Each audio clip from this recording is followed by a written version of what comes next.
찬송하셨도다. 기뻐 찬송하세. 죄를 사했으니 그 속죄한 은혜가 찬송하세. 찬송하고 전파하세. 계속하신 주님 할렐루야 찬송하세. 다시 사셨도다.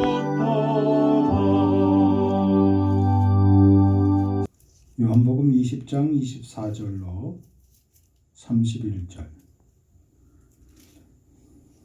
12 제자 중에 하나로서 디두모라 불리는 도마는 예수께서 오셨을 때에 함께 있지 아니한지라. 다른 제자들이 그에게 이르되 우리가 주를 보았노라 하니 도마가 이르되 내가 그의 손에 못자국을 보며 내 손가락을 그 못자국에 넣으며 내 손을 그 옆구리에 넣어보지 않고는 믿지 아니하겠노라 하니라. 여드레를 지나서 제자들이 다시 집 안에 있을 때에 도마도 함께 있고 문들이 닫혔는데 예수께서 오사 가운데 서서 이르시되 너희에게 평강이 있을지어다 하시고 도마에게 이르시되 내 손가락을 이리 내밀어 내 손을 보고 네 손을 내밀어 내 옆구리에 넣어보라. 그리하여 믿음 없는 자가 되지 말고 믿는 자가 되라. 도마가 대답하여 이르되 나의 주님이시요 나의 하나님이시니이다. 예수께서 이르시되 너는 나를 본고로 믿느냐. 보지 못하고 믿는 자들은 복되도다 하시니라. 예수께서 제자들 앞에서 이 책에 기록되지 아니한 다른 표적도 많이 행하셨으나 오직 이것을 기록함은 너희로 예수께서 하나님의 아들 그리스도이심을 믿게 하려 하며 또 너희로 믿고 그 이름을 힘입어 생명을 얻게 하려 함이니라. 아멘. 오늘 말씀의 제목은 부활의 증인입니다. 주님께서 성경대로 다시 살아나셨다는 소식이 제자들에게 또 여인들에게 알려졌습니다. 그러나 예수님의 부활의 소식은 소문의 소문을 가져오게 되었습니다. 왜냐하면 예수님의 제자들 그리고 무덤가에 찾아갔던 여인들조차도 예수님께서 정말 부활하신다는 사실을 그들은 믿지 못했기 때문입니다. 무덤에 찾아가서 무덤문이 열린 것을 보고도 그들은 믿지 못했습니다.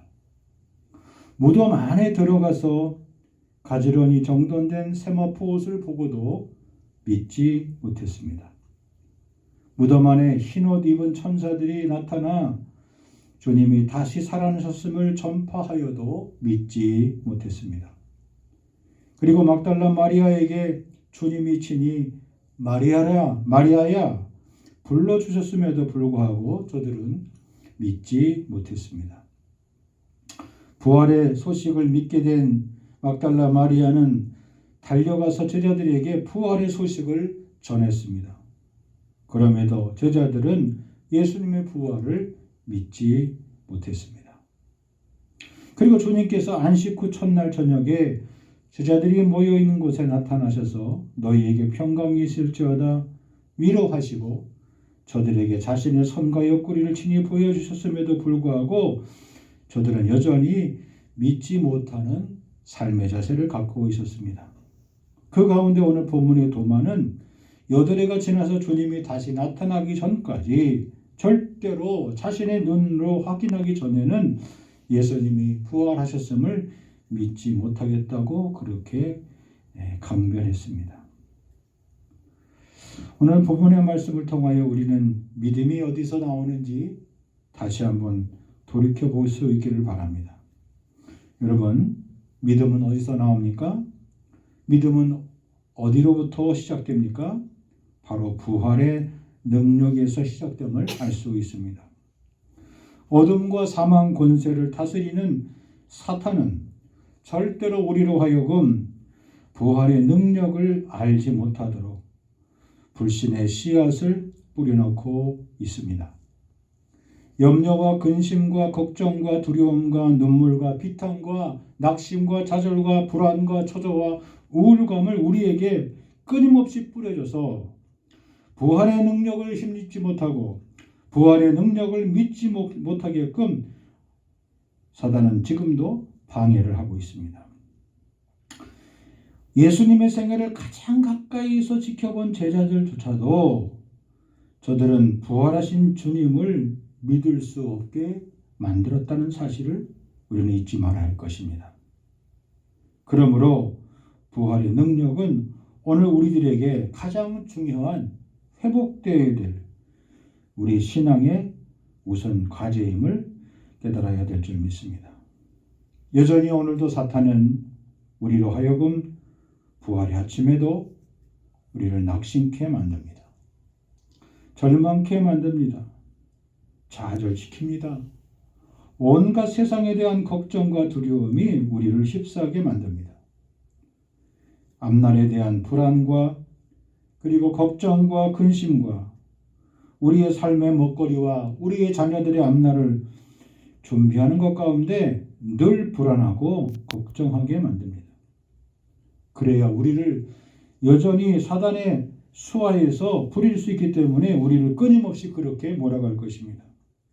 분명한 사실은 예수님이 무덤에 묻혔을 때 그 무덤 앞에 간 사람들처럼 또 빈 무덤 안에 들어가서도 주님이시라는 사실을 알아차리 못했던 제자들처럼 빈 무덤 속에 들어가서 한없이 울고 있는 막달라 마리아처럼 그리고 부활의 소식을 전해 듣고도 믿기지 않아 두려워서 꼭꼭 문을 걸어 잠궜던 제자들처럼 그리고 오늘 본문의 도마처럼 내 손가락을 그 주님의 못자국에 창자국에 넣어보지 않고는 절대로 믿지 못하겠다라고 하는 그런 독도리를 여전히 오늘 우리도 하고 있는지도 모릅니다. 오늘 주님 부활 승천하시면서 우리에게 주신 말씀이 무엇입니까? 나를 본고로 믿느냐? 보지 못하고 믿는 자들이 복되다 말씀하셨습니다. 그리고 믿음 없는 자가 되지 말고 믿는 자가 되라 말씀하셨습니다. 내가 너와 지금부터 영원토록 함께함을 믿으라 그렇게 말씀하셨습니다. 부활의 참된 증인이 되시길 주의 이름으로 간절히 축복합니다. 그러면 어떻게 우리가 부활의 참된 증인의 삶을 살 수 있을까요?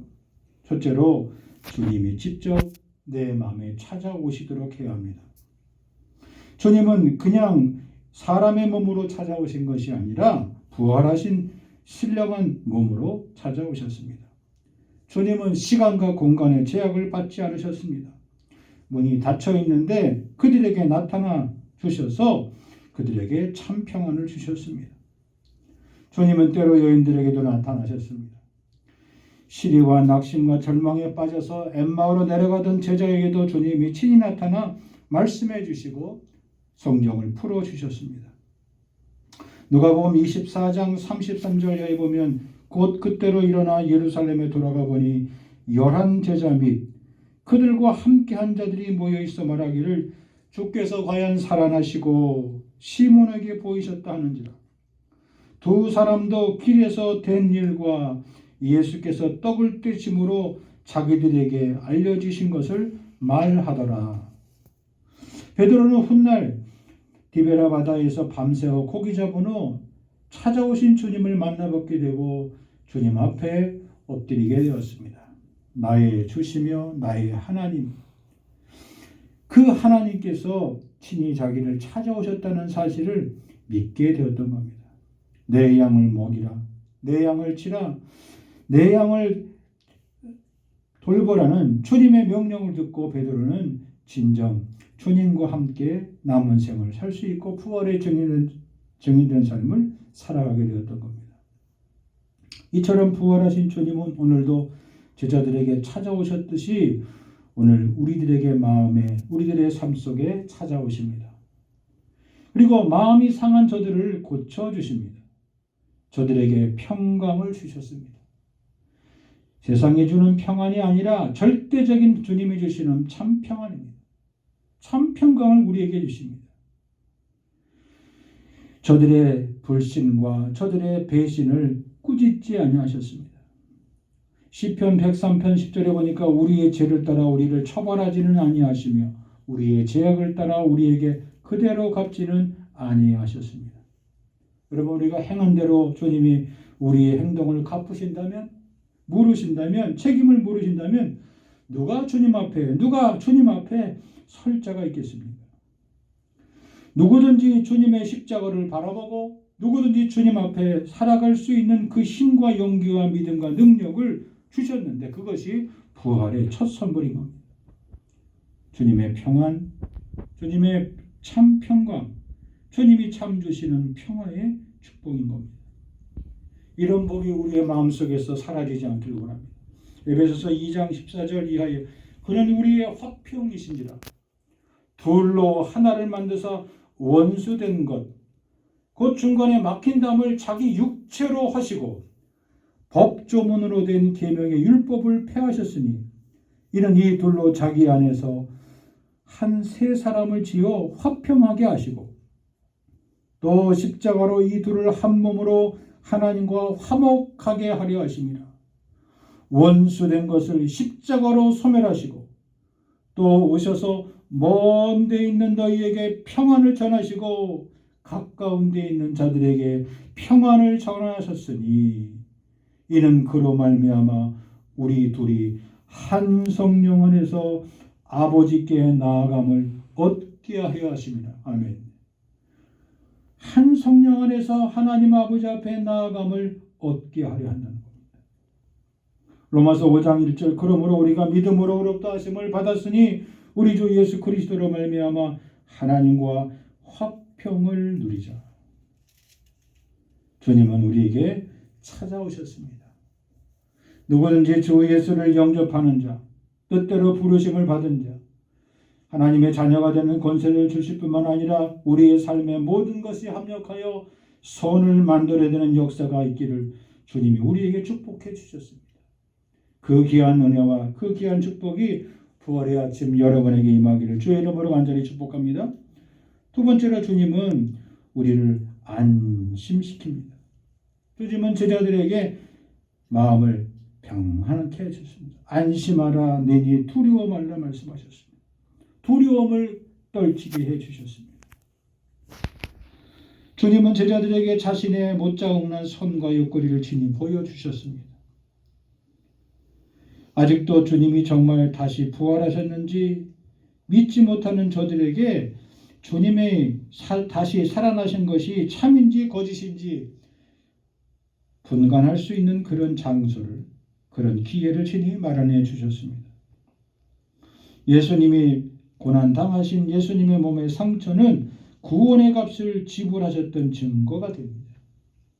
주님의 손자국과 주님의 참자국은 누구든지 하나님과 화평을 누릴 수 있다는 놀라운 구원의 선포였던 겁니다.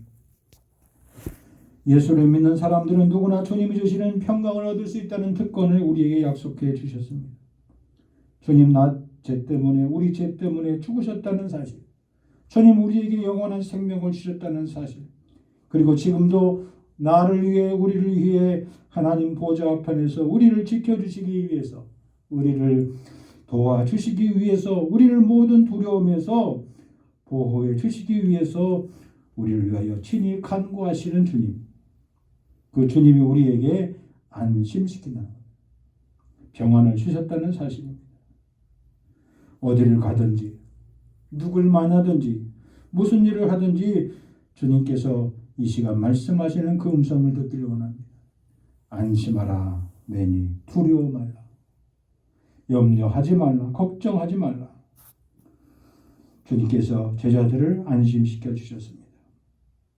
세 번째로 주님은 어떻게 부활의 증인된 삶을 주셨습니까? 저들에게 사명을 주셨습니다. 요한복음 20장 21절 아버지께서 나를 보내신 것 같이 나도 너희를 보내노라 그랬습니다. 너희에게 평강을 선포하신 다음에 아버지께서 나를 보낸 것처럼 나도 너희를 보낸다 말씀하셨습니다. 이 말씀은 모든 인류에게 주신 말씀입니다. 주님의 일을 대신 맡아 살아갈 자들에게 주님이 그 일을 우리에게 함께 나누신다고 선포하신 겁니다. 주님이 아버지 안에 계셨던 것처럼 우리 또한 아버지 안에 있음을 믿으라, 그렇게 말씀하십니다. 요한복음 17장 21절에 아버지여, 아버지께서 내 안에 내가 아버지 안에 있는 것 같이 저들도 다 하나가 되어 우리 안에 있게 하사 세상으로 아버지께서 나를 보내신 것을 믿게 하옵소서. 내게 주신 영광을 내가 그들에게 주었사오니 이는 우리가 하나가 된 것 같이 그들도 하나가 되게 하려 함이니이다. 여러분, 내가 주님과 함께하는 삶, 나는 주님과 하나가 되었습니다. 십자가에서 하나가 되었습니다. 부활의 아침에 부활의 영광 가운데 하나가 되었습니다. 영원토록 나는 주님의 백성이고 주님의 자녀고 주님의 제자된 삶을 살아가는 삶을 내가 믿게 된다면 우리는 주님께서 우리와 함께 하신 거룩한 사명자로서 이 땅을 살아갈 수 있는 겁니다. 여전히 실수와 허물이 많았음에도 불구하고 주님은 다시 제자들에게 주님의 말씀을 맡겨주셨고 주님의 사역을 맡겨주셨습니다. 위임해 주셨습니다. 3번씩이나 주님을 부인했던 베드로와 남은 제자들, 십자가 앞에서 뿔뿔이 흩어지고 도망가고 주님을 모욕하고 부인했던 저들, 그러나 부활의 아침 이후 저들에게 하나님의 말씀을 전파할 수 있는 사명을 받고 난 다음에 그들은 놀라운 부활의 여침, 부활의 역사, 그리고 회개의 역사, 그리고 놀라운 구원의 역사를 일으키게 됩니다. 이런 구원의 역사, 생명의 역사를 감당할 수 있는 우리 모두가 되기를 원합니다. 마지막으로 주님은 부활의 아침에 당신의 모든 능력을 아낌없이 부어주셨습니다. 20장 22절 이 말씀을 하시고 그들을 향하여 숨을 내쉬며 이르시되 성령을 받으라. 여기서 숨은 하나님께서 이 땅을 창조하셨을 때 불어넣으셨던 그 창조의 영, 하나님의 영을 말합니다. 하나님의 숨은 우리의 육신의 생명을 말합니다. 그리고 예수 그리스도의 숨은 영적인 생명을 말합니다. 영적인 능력을 말합니다. 처음 성도들이 오순절 성령 세례를 통하여 저들의 필요한 능력을 덧입게 되었듯이 오늘도 성령의 충만함과 성령의 강력한 그 은혜의 충만함이 풍성함이 오늘 예수 그리스도의 권세, 부활의 능력에 담겨 있음을 말씀해 주고 있습니다. 이 능력이 있어야 용서의 기적을 행할 수 있습니다. 이 능력이 있어야 치유의 기적을 행할 수 있습니다. 이 능력이 있어야 사람들을 건져낼 수 있는 구원의 능력이 있습니다. 이 능력이 있어야 사람의 마음을 감화감동시킬 수 있는 우리의 입술의 권세의 능력이 있습니다. 이 능력이 있어야 원수라도 사랑할 수 있는 사랑의 능력이 일어날 수 있는 겁니다. 오늘날 많은 사람들은 여전히 죄악의 그늘 안에 눌려 있습니다. 사단에 매여 있습니다. 갇혀 있습니다. 잡혀 있습니다. 누가 뭐라고 아무런 말 한 적도 없고 뭐라고 한 것도 없는데 저들은 왠지 자신의 삶 속에서 눌려 있습니다. 매여 있습니다. 갇혀 있습니다. 잡혀 있습니다. 닫혀 있습니다. 그래서 염려하고 불안합니다. 무서워합니다. 걱정합니다. 외로워합니다. 힘겨워합니다. 주님은 이러한 모든 사람들, 이러한 모든 매인 것들을 풀어주시기 위해서 부활하셨습니다. 그리고 주님이 주신 참 평강을 우리에게 허락해 주셨습니다. 참 평강을 우리에게 주셨습니다. 빌립보서 4장 6절 이하의 말씀에 아무것도 염려하지 말고 다만 모든 일에 기도와 간구로 너희 구할 것을 감사함으로 하나님께 아뢰라. 그리하면 모든 지각에 뛰어난 하나님의 평강이 그리스도 예수 안에서 너희 마음과 생각을 지키시리라 말씀하셨습니다. 도마는 여전히 예수께서 살아나셨다는 다른 제자들의 말을 믿지 않았습니다. 여인들과 엠마오로 갔던 제자들의 말도 믿지 않았습니다. 도마의 고백은 부활하신 예수님을 내가 직접 만짐으로 확인하고 싶어 했습니다. 주님을 만났던 제자들의 고백이 복음서에 많이 나옵니다. 요한복음 1장 34절에 보면 세례 요한의 고백이 나옵니다. 내가 보고 그가 하나님의 아들이심을 증언하였노라. 참 이스라엘 사람이었던 나다나엘의 고백이 나옵니다. 요한복음 1장 49절 나다나엘이 대답하되 랍비여 당신은 하나님의 아들이시오 당신은 이스라엘의 임금이로소이다. 요한복음 5장 22절 진실로 진실로 너에게 이르노니 죽은 자들이 하나님의 아들의 음성을 들을 때가 오나니 곧 이때라. 듣는 자는 살아나리라. 예수님께서 하신 말씀입니다.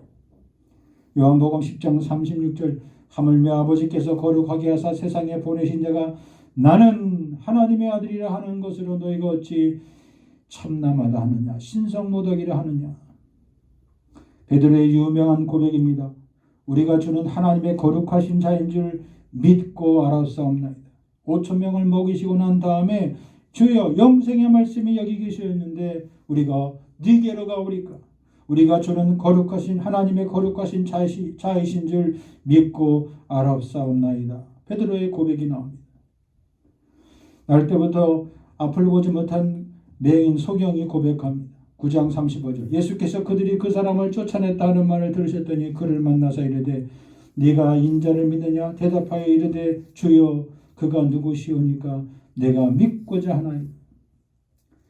나사로의 집에 가셔서 나사로를 일으키신 기적사건 가운데 마르대의 고백이 나옵니다. 11장 27절 이르되 주여 그러하이다. 주는 그리스도시요 세상에 오시는 하나님의 아들이신 줄 내가 믿나이다. 오늘 본문의 고백 결론적인 말씀이 나옵니다. 요한의 고백, 사랑하시던 제자 요한의 고백입니다. 예수께서 제자들 앞에서 이 책에 기록되지 아니한 다른 표적도 많이 행하셨으나 오직 이것을 기록함은 너희로 예수께서 하나님의 아들 그리스도이심을 믿게 하려 하며 또 너희로 믿고 그 이름을 힘입어 생명을 얻게 하려 합니다. 영원한 생명을 얻게 하려 합니다. 주님 그래서 부활하셨습니다. 믿음은 고백의 사건이에요. 여러 증인들의 고백의 사건입니다. 그런데 여러 증인들의 고백으로만 부족합니다. 우리는 예배 드릴 때마다 사도들의 고백, 신앙 고백을 고백합니다. 함께 소리 맞춰 고백합니다. 우리가 고백한 그대로 사도들이 고백했던 신앙의 걸음 그대로 오늘도 나는 그 고백대로 나의 삶 속에서 부활의 능력과 부활의 권능을 믿고 나도 주님의 증인됨을 인정하면서 우리를 고백하는 겁니다. 사람의 고백이 있는 것이 아니라 우리는 하나님과 그 약속의 말씀을 믿기에 부활의 영생의 말씀을 믿기에 오늘도 제자들처럼 부활의 능력을 회복해야 하는 겁니다. 오늘 부활의 아침에 찾아오신 주님께로부터 보지 못하고 믿는 자들이 복되도다 말씀하셨습니다. 허다한 증인들, 내가 듣고 내가 본 사실을 가감없이 진술할 수 있는 사람들, 부활의 또 다른 하나의 증인이 되기를 주님 우리에게 원하고 계십니다. 히브리서 12장 1절 이하에 보면 그러므로 우리들에게는 구름같이 허다한 우리들 앞에 증인들이 있다 그랬습니다. 우리 인생의 삶에 얽매이기 쉬운 모든 것을 다 벗어버리고 우리의 믿음의 선진들처럼 믿음의 조상들처럼 부활의 또 다른 증인으로 이 땅을 하나님 나라의 거룩한 부활의 산 역사로 만드는데 힘을 다할 수 있기를 바라고 주님께서 부어주시는 부활의 권세와 능력을 되찾는 귀한 우리 모두가 다 되길 주의 이름으로 간절히 축복합니다. 주님 다시 살아나셔서 우리에게 영원한 부활의 생명 되시니 감사합니다. 하나님 아버지 우리로 하여금 믿음이 없는 자가 아니라 믿는 자가 되게 하여 주시고 주님 보지 못하고 믿는 자들처럼 복되는 인생이 될 수 있도록 도와주옵소서. 주님 나를 찾아오셨으니 영접하게 하여 주옵소서. 주님께서 우리에게 찾아오셔서 사명 주심을 깨닫게 하여 주옵소서. 부활의 권세와 능력 받게 하시고 하나님의 거룩한 성령에 충만한 성도들 다 되게 하여 주시고 언제든지 우리의 믿음의 신앙의 고백이 이어지게 주님 역사해 주옵소서. 이제는 부활이요 생명 되시는 주 예수 그리스도의 은혜와 아버지 하나님의 크고 넓으신 사랑하심과 성령의 위로가 교통케 하심이 부활의 증인된 삶을 살기로 하나님과 우리 자신 앞에 약속하며 나아가는 심령 위에 생애 위에 인생 위에 저들의 삶의 터전 위에 저들의 자녀들과 자손들 머리머리 위에 세우신 교회 위에 길이 함께하여 주시옵기만을 간절히 축원하옵나이다. 아멘.